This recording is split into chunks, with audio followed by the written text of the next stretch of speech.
Subject-verb agreement. Normally, subjects and verbs agree in person, gender, and number. So if you have a verb that is, let's say, 3ms, third masculine singular, then the subject will have to be 3ms, third masculine singular. And if this is second person, then the subject will be second person, you or something like that. Let's take a look at a few examples of this. Okay. Yarada ha'ish lanahar. So the woman went down to the river. Nahar is river, and la there tells you to. So let's parse this verb here. Yarada. Do you remember what this verb is? All the verbs here will be the verbs you've seen, the perfect verb, and except for one at the very end. But so let's parse our verbs. Yarada. Remember what this is? The a ending. So the vocalic ending. So we have pretonic reduction. We have this method. 3fs. Remember? If you think visually, we have our verbs kind of line up like this. Oops. First person, so third person, second person, first person. We have a common here, and then we have, meaning there's no gender distinction there in third person. Second person plural, and then we down here, first person plural. This one, 3fs, is right here, right? And the other one with pretonic reduction was this one here. Okay, just by way of review. So 3fs, and then woman, this is singular, it is feminine, and it is third person. We're talking about a woman, or in this case, the woman. We're not talking, this isn't first person. First person would be I, second person would be you.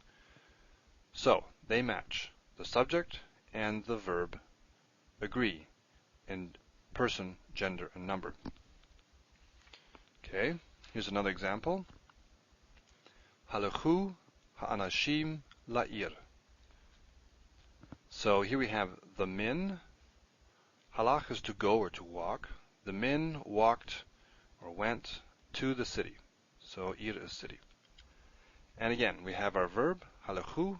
So if we parse this one, now this is the u one, right? So this is the other pretonic reduction one. We did 3fs just in the last example. So this is 3cp. The one that's sort of kitty corner up on the top right. 3cp. Third common plural. Cal perfect verb. Anashim, well, it's masculine, right? Men are masculine. It's plural. You got the im ending, and we know it's plural. And it is third person, because we're talking about some men. So 3MP matches 3CP. Remember, C, common, includes both masculine and feminine. So these two match. Okay. We have agreement. How about this? Ata yadata. Let's parse our verb first. You notice our verb is actually in second position here. So the ta ending. Remember what that is? That is 2ms. Second person, masculine singular, you. So if we have our little, I don't know if this is helpful to you or not, but it's the way I think about it. So down our singular side, you have he, she, and then we have the two yous. It's this one we're talking about, masculine, and then the feminine would be down here. So 2ms. Now this here, we haven't taken this yet. We'll deal with these in the next chapter. This is the personal pronoun you. Y-O-U in English. And it's the masculine singular form. So these do match here.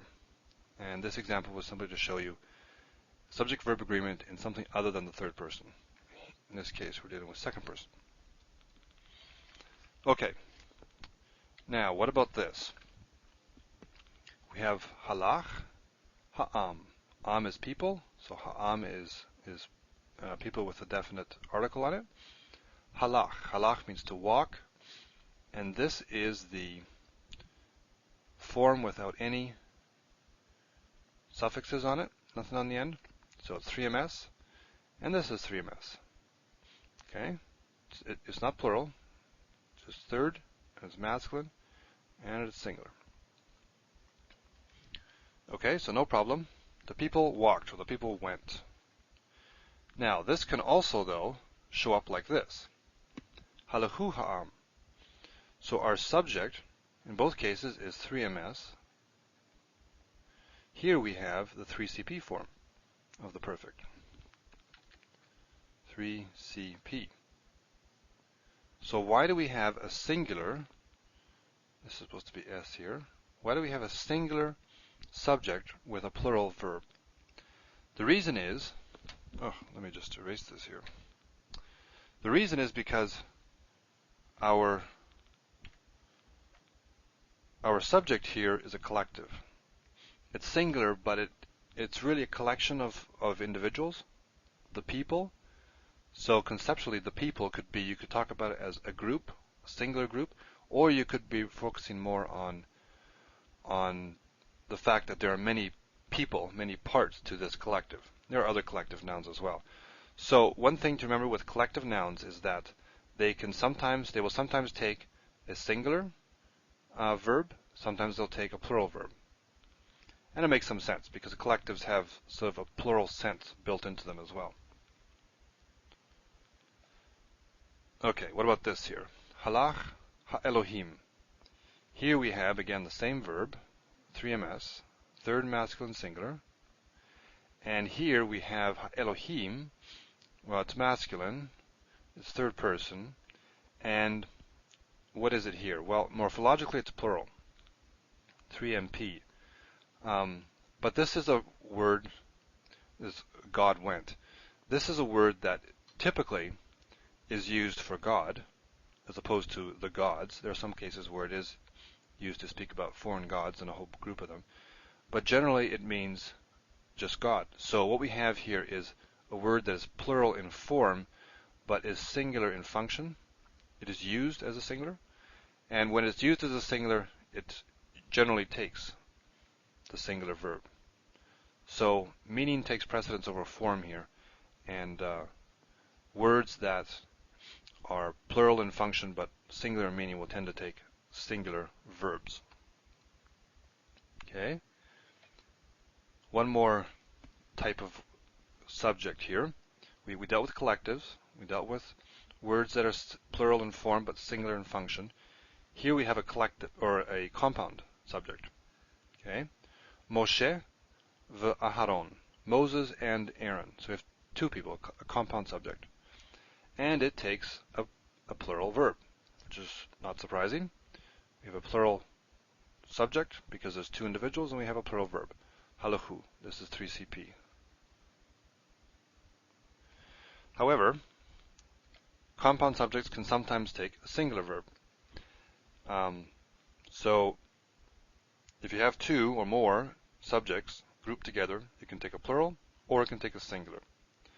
Now, if it does take a singular, it will agree in gender with the nearest part of the compound subject. In this case, they're both men, Moses and Aaron, so they're both masculine, and this is masculine, so there's no ambiguity. But if we had a feminine and a masculine here, then the verb would agree in gender with the nearest one. So if this was a female, then the verb would be feminine. Vice versa, if this was a male and this was feminine, then if you have a singular, it's going to go with the nearest one, so masculine. Now the only example I could find of this, that I was able to dredge up, uses a verb we haven't seen, but I'll give it to you, and you just have to trust me on the verb. Vatidaber Miriam v'Aharon. Now this is from Numbers 12, verse 1. This is where Miriam v'Aharon, Miriam and Aaron, Miriam and Aaron spoke against Moses because of the Ethiopian woman whom he had married. So here we have a compound subject, Miriam and Aaron, where the first one is feminine, Miriam, the second one is masculine, and it uses, this here is a 3FS, third feminine singular. It's actually what you call a vav conversive, which is a verb form we'll come at later, and PL as well, not even cal. But The important thing for us here is that it's third feminine singular. So we have a singular as opposed to a plural, and if it is singular, it's going to agree in gender with the nearest part of the compound subject, which is Miriam. So you're going to have feminine. In fact, it is feminine. Okay, but in general, aside from these examples of compound subjects, subjects that are plural in form but singular in function, like Elohim, or collectives, aside from those, subjects agree with their verbs in person and gender and number.